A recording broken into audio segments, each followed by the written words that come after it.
Hello, welcome to Nakti by j.N.S. And today we continue with the Black American series, and we are on part 8. So we're moving quite along nicely. And today we're covering the civil rights movement from 1955 through 1968. So as we know, there were a number of events that really catapulted the civil rights movement. So in 1955, we all know what happened with Emmett Till, and that made international and national news. So basically, we pretty much know the story, but it was a 14-year-old teen from Chicago who was accused of making like these sexual, verbal, and even physical advances towards some white woman while visiting his family in Mississippi. So these white boys, they showed up to the family of Emmett Till's house following the accusation, and he was kidnapped from his uncle's house by the woman's husband. And 3 days later, his body was found beaten, mutilated, degraded, defamed to the point where he could only be identified by the ring that he was wearing at that time. So Emmett Till's body was returned to his mother in Chicago, and she demanded an open casket so that the world could see what happened to her son. And this story, obviously it went wild throughout the whole country. And less than 2 weeks after Till's burial, an all-white jury issued a not guilty verdict to the known assailants, to the men who they knew kidnapped him. And then, I don't know if you guys remember, but those same assailants went on national TV and actually admitted after they were acquitted, because, we have this double jeopardy law, which means that you cannot be tried twice in the United States. So after they were acquitted and found not guilty, they actually went on some television show and admitted that they did it. So this was enraging to black people. This was obviously demoralizing and angering to the point where we felt we had to galvanize to actually prevent these type of things from happening. So this was definitely a turning point in Black American history, just this story alone, believe it or not. And guess what? In 2008, Carolyn Bryant, the woman who accused Emmett Till of making a sexual gesture or physical advance, recanted her original testimony, saying that there were no physical advances that had occurred, that he didn't do anything. So she got that man killed, actually not a man, she got that young boy killed for no reason, just out of psychosis and racism. So in 2008, these people were still moving. And I don't know if you guys noticed, but his killer actually had a corner store in a black hood, because they were shunned by the white community when they actually, cause after they went on that news station like that and did that, because it made the whole neighborhood hot, it made the whole block hot, because they were the people that acquitted them, and they knew they had did it, but it was kind of like stay on cold, like, okay, don't go so far as to brag on national news. And they did that. They went on national news like, yeah, we did it. So when they went back, they were actually shunned to the point where they had to move out of that neighborhood that they were in. And guess what? White people recognized them. Like where a lot of the places they were going, people would like do research on them, or they would know that name. And white neighborhoods actually just would not associate themselves with this family. And to be honest, they changed. They went by different names. They started going by different names, and they moved into a black neighborhood. Like one of them neighborhoods where you have a corner, and they opened a corner store, and it was black people supporting them every day, and never knew that was Emmett Till's killer. Now that was years later. This was in the 90s and the early 2000s. Look at them interviews. Start doing research beyond what happened with the people way after just 1955, because the shit happened in 1955. But you got to figure in 1990, in the early 2000s, nobody's going to remember that. Right, so they was going in there supporting that Emmett Till's killer, and he said the guys, they were like, oh yeah, they were regretful, and obviously time go past, you feel ashamed of what you've done, but it's just too late. It's just horrendous what they did to Emmett Till, and there should be no forgiveness. The family hadn't gotten any restitution, and no Americans themselves, Black Americans themselves, have not gotten any restitution from such a painful memory and having to live through that. And that's not the only incident. So let's continue. But as we know, the murder of Emmett Till and his killer's acquittal obviously revealed the racism and systematic inequities in American race relations, as well as in the justice system. And the media coverage obviously was definitely the catalyst for change of this particular event. And then we had another incident that we know of, which was the Rosa Parks, and she was a middle-aged black woman who refused to give up her seat to the white man on the bus in the segregated city of Montgomery, Alabama, which, remember, had the Jim Crow laws. And the Jim Crow laws required all the black riders to sit in the back of the bus, and if any white person was to get on the bus, they had to give up their seat when requested. That is obviously insane. So Rosa Parks' resistance and subsequent arrests sparked outrage throughout the nation and led to the Montgomery bus boycott, which was organized by a Baptist minister, as we know, Dr. Martin Luther King Jr. So the boycott lasted for a year, over a year a little, and it really financially crippled the city and the bus industry. It almost brought the city down to its knees because black people were so determined to keep their dignity and pride intact that they did not get on that bus. They walked, even sometimes 5 miles, 2 miles to work.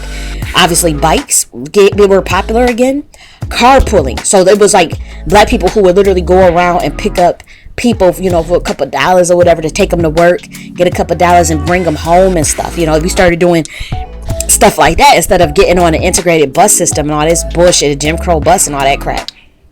Because obviously no one wants their dignity attacked daily by saying they have to be told to get in the back of the bus. So it crippled the city and ended in 1956 after the Supreme Court affirmed the Broder versus Gale case that ruled bus segregation unconstitutional. So we got Emmett Till's murder and Rosa Parks' resistance and the success of the Montgomery boycott to be considered the definitive moments. But also, we're going to cover one more. Remember the Birmingham bombing of the 16th Street Baptist Church in September 15, 1963. So that obviously occurred a lot. The civil rights movement started before that, but I do feel that is important because that also was another incident that, I was born in 1992, but I actually remember hearing about this my whole life. Like, we always heard about Rosa Parks, Emmett Till, and this church bombing my whole life, since I was a young 5-year-old kid. So all of us that are my age, 28, we know of these stories, but then like the generations under us, they may not know at all. Like, I know kids that are 12 and 13 that don't know nothing about the street church bombing. And this bombing occurred was done by a white supremacist terrorist in Alabama on September 15, 1963, and it killed 4 black baby girls. They were very young. None of them survived, and this made the news. Like, I saw even videos of like when the cops had to go into the building to get and carry out those young girls. They were dead in their arms, and they had to carry them out.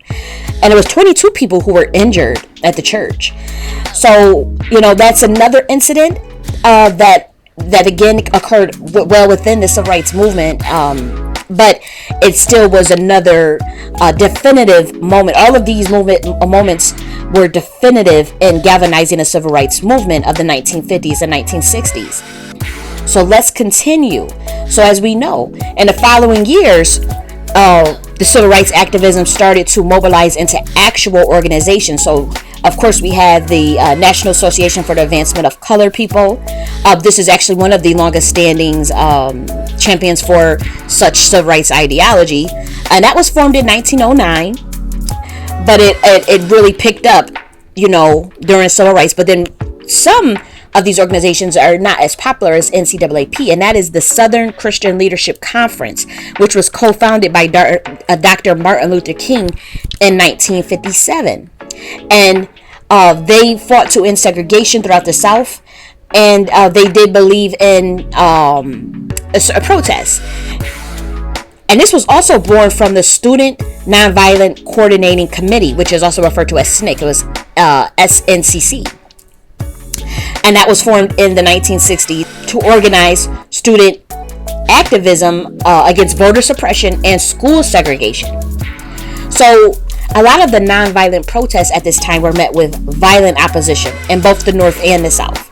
And in 1966, after leading protests against, housing practices in Chicago, Martin Luther King has said, I had never even seen, even in Mississippi and Alabama, mobs as hateful as the ones I have seen in Chicago.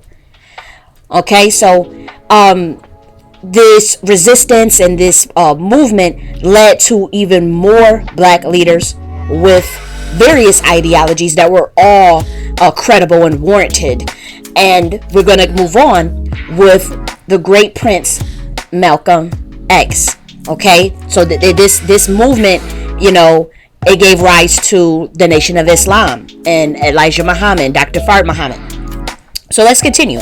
So as we know about Malcolm X, he was one of the most charismatic members of the Nation of Islam and gained national prominence in the late 1950s. So he actually challenged this nonviolent protest that Martin Luther King was advocating so much for, and even challenged integration and encouraged black Americans to defend themselves and fight for oppression by any means necessary, and to practice self-determination, to get your own community, live with your own people, and survive by yourself and do your own thing.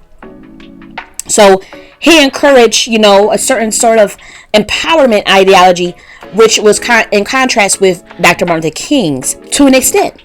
Because Dr. Martin Luther King says, in the beginning, let's be clear, in the beginning, Dr. Martin Luther King was like, you guys have to turn the other cheek, you have to have a different perspective, you have to be nonviolent, and this is going to make, white people see our humanity, and then we're going to, be able to integrate one day and have that dream of the white boy and black girl being able to, all this stuff. So, we know about that speech. So, Malcolm X was assassinated in 1965 by black members of the Nation of Islam a year after his departure from the NOI, which was pretty contentious. It wasn't, they didn't leave on like the best of terms.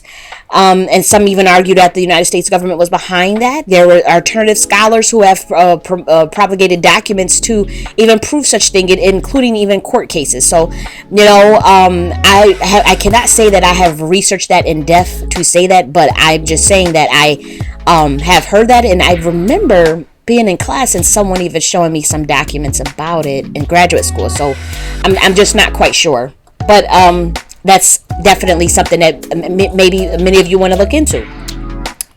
So Malcolm X's teachings and legacy gave rise to the new leadership in the late 1960s, and was considered the foundation for the Black Panthers and what people were calling the Black Power movement, which is also for me, a fight for humanity, is what we should look at, that not just Black Power, but the fight for human rights.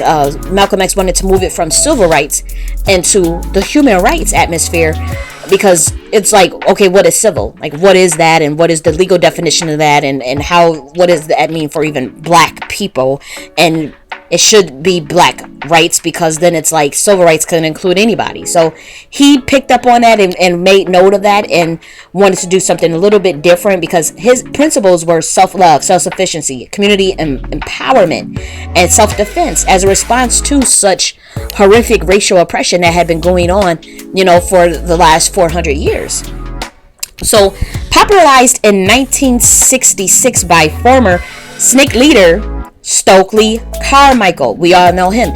He the one that coined the phrase Black Power. Then it became a rallying slogan within black communities as a means of unifying people in the fight for their human rights. And the Black Power movement emerged in the following years. They emphasized self-sufficiency, of course, self-determination, economic empowerment, cultural pride, including being proud of your hair and being proud of your skin color, and obviously self-defense. So one of the most successful groups to emerge from the Black Power movement was obviously the Black Panther Party for self-defense. So founded in Oakland, California in 1966, the Black Panther parties had an objective to protect the black neighborhoods, primarily from police brutality and the KKK. So they believe in exercising that Second Amendment right that is available to us all, to all American citizens. So the organization legally armed men to monitor the behavior of police officers, and they patrolled the black neighborhoods. And as the Black Panther Party grew, community service also became one of the big hallmarks for what this group became known for. And they operated in 68 U.S. cities. And they had multiple programs that were established. They had the soup kitchen, believe it or not. The Black Panther parties started a lot of those soup kitchens, health clinics, and guess what? They started the free breakfast and lunch program for school children. Now, this was the biggest threat to the U.S. government. And the U.S. government actually adopted many of the policies of the Black Panther Party, including free breakfast and lunch for all citizens that came from the Black Panther Party. A lot of people do not know that. When I was a kid, when we used to go to the camp, before we go to camp, they had the free breakfast at the camps, at Maston Park camp. And we had another camp that I used to go to. And we always had free breakfast and lunch. And that's where that came from. And then also, sometimes if there wasn't a camp, there were still stations all around America, like parks, where you can go and get a free breakfast and a free lunch if you're a kid. And the parents used to take their kids up there. So this group, the Black Panther Party, remember that the Black Panther Party group started most of the social programs that you now see in existence in the United States that are government funded. And despite, the obvious social benefits of these programs, the outward display of the militancy of this group became the focus of white citizens and government officials. And obviously in 1969, FBI Director J. Edgar Hoover said that the Black Panthers were the greatest threat to security of the country. And that same year, as we know, Fred Hampton was set up, and he was a prominent Black Panther Party in Chicago, was assassinated in his sleep by a raid organized by the FBI. They had found some crusty, dusty nigga to set him up, to act like he was joining the Black Panther, act like he was about to take up under Fred Hampton and be a janissary, a loyal comrade to Fred Hampton, and was able to map out like his apartment and then gave it to the FBI, and they certainly killed him. And they also had to pay, I want to say, about $1 to $3 million to his wife and kid, because that's obviously an organized assassination against someone who had not committed a crime, had not pretty much done anything. They were just an illegal organization. He was just a Black Panther Party leader. He didn't do anything. So in many of the years, the Black Panther Party's programs were destabilized by the FBI's COINTEL initiative, which is a counterintelligence program operation designed to eliminate domestic political organizations deemed dangerous. So they were first on the list, and they were pretty much dismantled pretty easily, unfortunately. The COINTELPRO operations consisted of like sending letters to each other, from one leader to another leader. These letters were fake, obviously, saying that, basically just egoic letters that just was disrespectful to one another and causing rifts and breakdowns in the organization itself. And in 1982, the Black Panther Party had dissolved.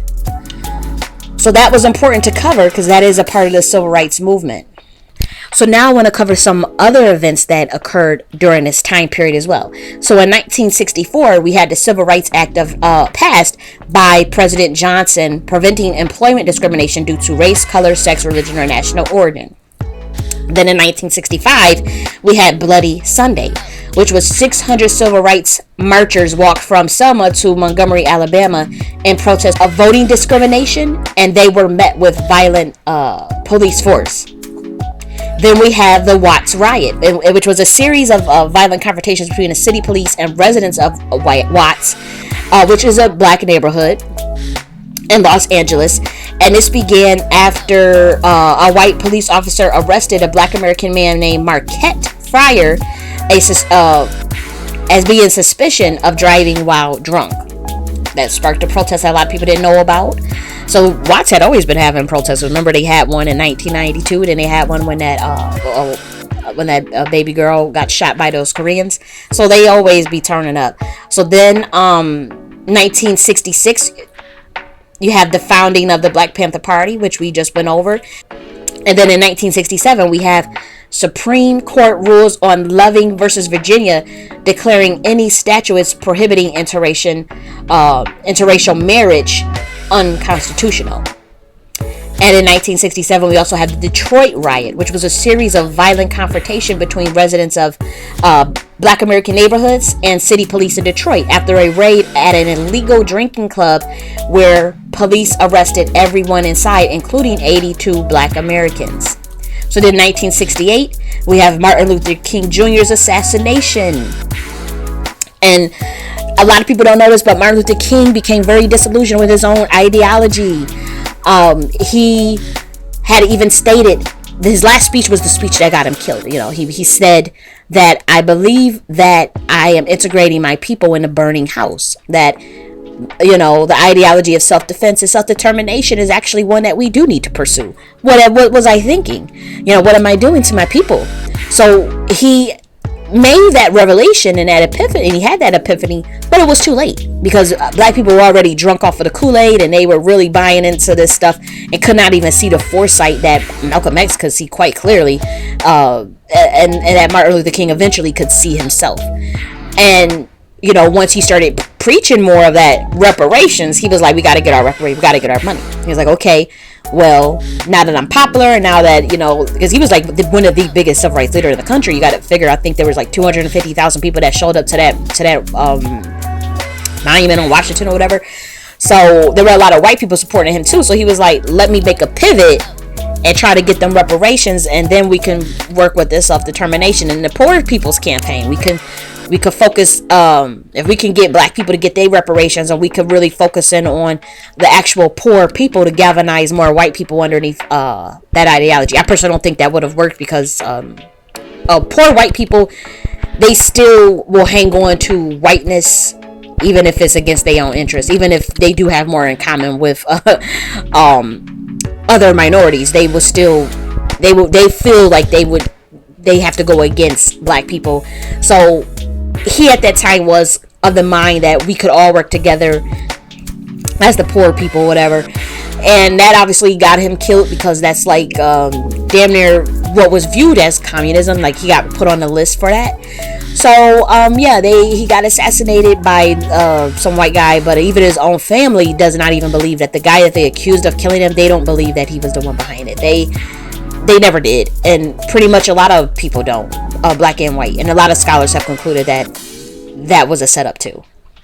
So the Civil Rights Act of 1968 was signed by President Johnson, and that was also the Fair Housing Act. So Black American, this is the things we were fighting for. Don't ever let anyone tell you that we didn't do nothing to contribute to the benefit of other people coming over here, and particularly the African diaspora and Caribbean diaspora at large. But this is what our Black American ancestors were dealing with. Always having to deal with white supremacy and dealing with these people, even to this day. So let's talk about further civil rights legislation. So a year after the assassination of President John Kennedy in 1963, his successor, Lyndon B. Johnson, pushed for Kennedy's legislative proposal for equal rights. He did sign the Act of 1964. So this act is considered a landmark legislative achievement for the movement. It banned discrimination by employers. It prohibited unequal voting requirements. Black Americans did struggle to still gain access to the broader country. So protests continue. The Voting Rights Act of 1965 was passed to prohibit discrimination in voting practices, in particular the literacy tests. And then in 1968, like I said before, the Fair Housing Act was approved as a part of the Civil Rights Act of 1968, banning discrimination in housing transactions. So there were some elements of the civil rights movement that many of our descendants, Black Americans, see as positive. But there are a growing number of Black Americans who see it as a failure, who see the integration movement as a failure, who see, we don't see really the benefits of what our ancestors fought for. Many, that basically that ideology of integration versus segregation versus self-determination, civil rights versus the more of the human rights or nationalism, those are still current, and I would say they're even picking up more steam. But since we have the history of the actual civil rights movement to study and to go off of and to compare our financial situation in terms of business ownership, schooling, property ownership, land ownership, we actually own more during segregation than what we do now. So now that a lot of this stuff is being studied, a lot of scholars, a lot of just activists and black people in general are concluding that perhaps Malcolm X's self-determination ideology was the way to go instead of Martin Luther King's. So a lot of people do not necessarily see we obviously have gains, but like gains are subjective. Like being able to go to shop at Gucci and get treated like shit just because it's white owned, just because it's white people there. Is that really civil rights? Is that really freedom? You'll be the judge, and it's subjective. Some black people feel that going into Burberry and getting that, they're going to Coach, that's worth it. That was what the fighting and the protesting was for. That's what the violence and getting the asses lynched up. This is what our 400 years of oppression was worth, and then where others are like, nah, this not enough. We need our own shit. We need our reparations. We need our money. We need our own housing, our own land, our own schools. You got different ideologies really being put in the forefront now in 2020. So, but I would say you have an objective lens to study this movement to see what worked and what didn't. So I'm not going to tell you which ideology to go for. You have to make that decision yourself, but you should be knowledgeable of what happened. You should pick up a book or two about the civil rights movement and black power movement, including NOI information, SNCC, the LCLC, all that stuff. Take a look at all of it and see what worked, what didn't, what was trash, what was a pretty good ideology, and make that decision for yourself. So that is the civil rights movement in a nutshell. These are synopses. These are not meant to be exhaustive details of what really occurred. I know there were so many more people involved. We know there were so many women involved. We know Virginia Jennings and the Black Panther Party and the Elaine Browns and so many black women that helped the Black Panther Party. Mumia Abdul-Jamal. We have all types of people that need to be mentioned, that we can't get to everybody. This was just a synopsis. The Black American series is a synopsis in our history, is giving the documenting our history so that we can know what we went through, so we can know how to concretize and codify our culture, pick up from here and move on to the next series in our history, move on to the next chapter of our book as Black Americans in this country that have been here for the last 600, 700 years.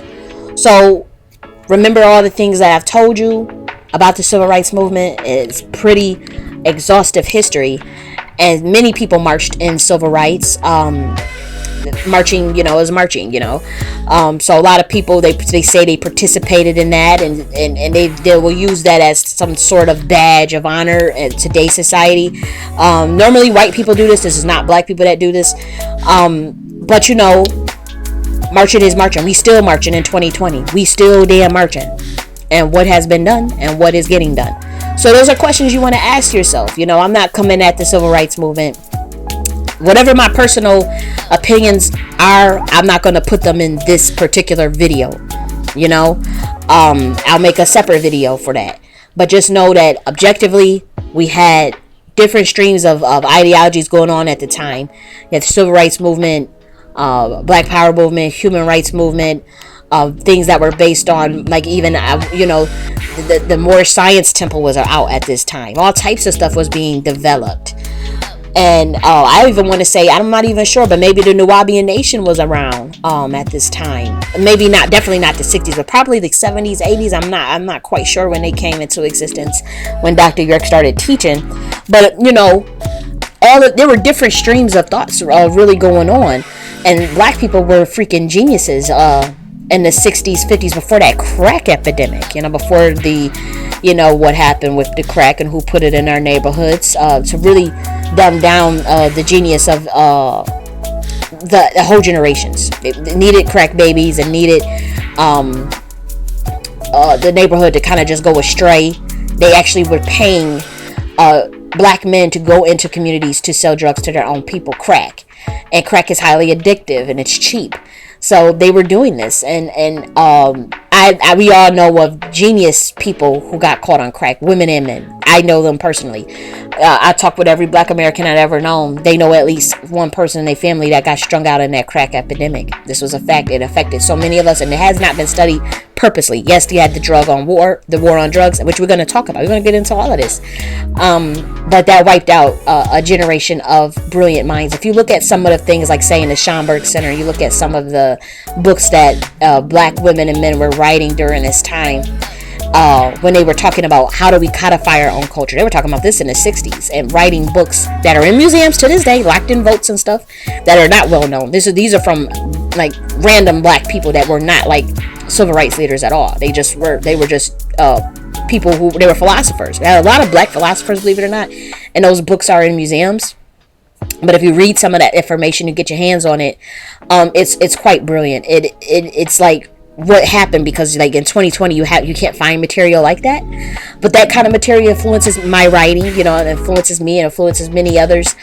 And it's a shame what happened after that crack epidemic, and we saw the literal onslaught on our consciousness of what we would value and what we would focus on as a community. So now you see what's going on in 2020. So stay tuned for part 9, which is going to break down Black Americans in housing policy in America. So we got a couple of things to cover. We're going to be covering things from 1916 all the way up to the 1968, because we got the Great Migration, restricted covenants that a lot of people don't know about, redlining. Of course, we're going to talk about all of that. So housing policy is getting its own video, because Black Americans and housing is very serious. You know, we're going to talk about home ownership. I'm going to be showing y'all maps and all types of shit. And then we got, of course, we're going to do criminal justice, because that's a whole ballpark, and that's where we'll cover the war on drugs. Okay, so this stuff is very much vast, and it has a lot of substance to unpack, but we're doing summaries because we want you to get this information. We want the young Black American generation to watch these videos and not be bored and just get through them. You know, give me 30 minutes of your time, 10, 15 minutes. Some of these videos are damn 7 minutes, you know. So just watch it and keep it moving. And also the diaspora, we need y'all to know our history before y'all come over here. So please watch these videos as well and know your history of Big Brother and Big Sister, which is the Black American.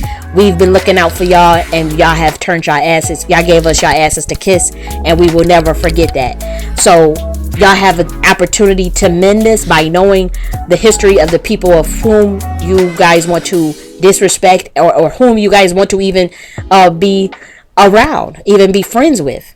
You got to know the history of the people you go around. That's why this series is coming out, because we gotta stop all this nonsense that the Black American is dealing with. All this disrespect from these immigrants all over the world. The disrespect worldwide is just intolerable. So we're making this video for our own people, for our own edification, and so that other people can understand what the Black American has went through in this country, if they want to. So stay tuned for part 9, and we're going to continue with the Black American series. And I'm going to talk to y'all later. Bye.